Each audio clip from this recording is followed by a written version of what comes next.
Studies reveal that only 2% of sales occur when parties meet for the very first time. Hi, this is Ray Stendhal, publisher of Customer Engagement Magazine, radio, and television, and I'm so happy that I'm here with you today.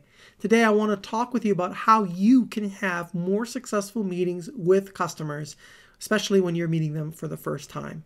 This is a video for you if you don't have a clear structure in place for first-time meetings with a customer.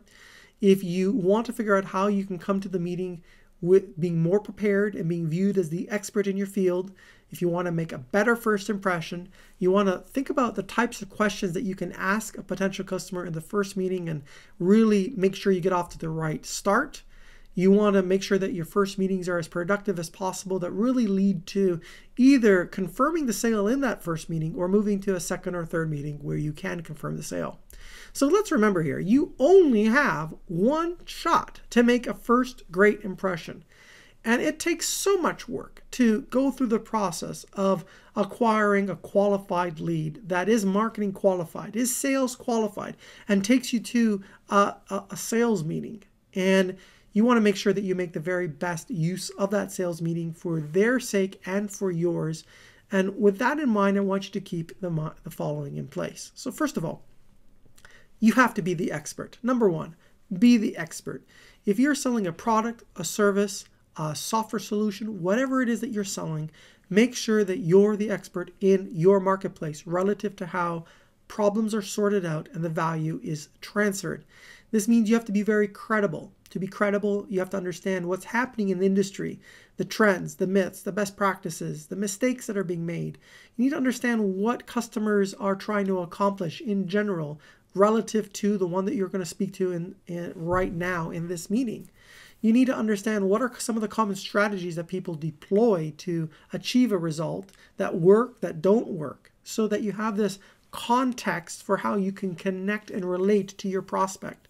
You need to be able to demonstrate your skills as an expert, both in terms of the ideas that you have and the strategies that you have, but also the customer wins that you have worked on in the past to get similar results that your customer is looking for.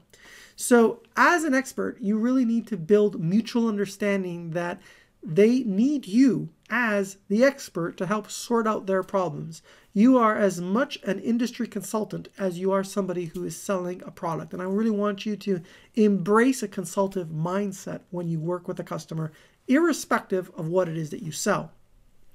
So number two is you need to do your research.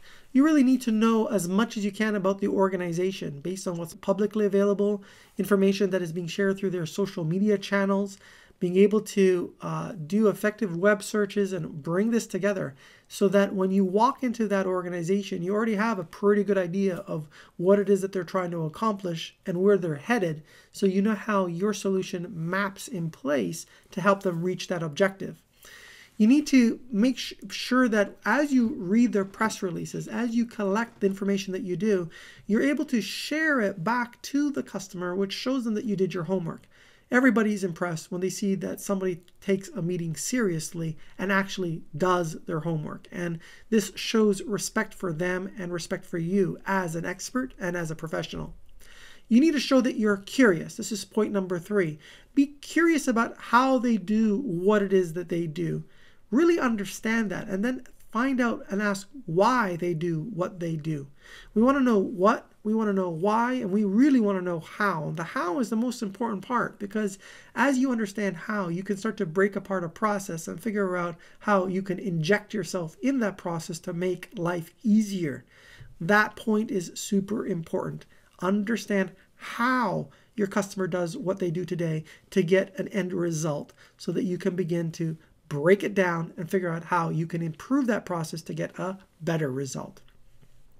Some of the key questions that you want to be talking to them about is related to how and why, is being able to even go further and do some job shadowing and get into some specifics about how an individual does what it is that they do.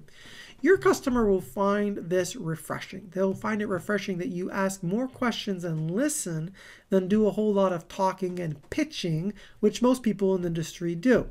They will feel that you are acknowledging them and understanding them, which is a sign of respect. It's one of the most basic human desires that we have.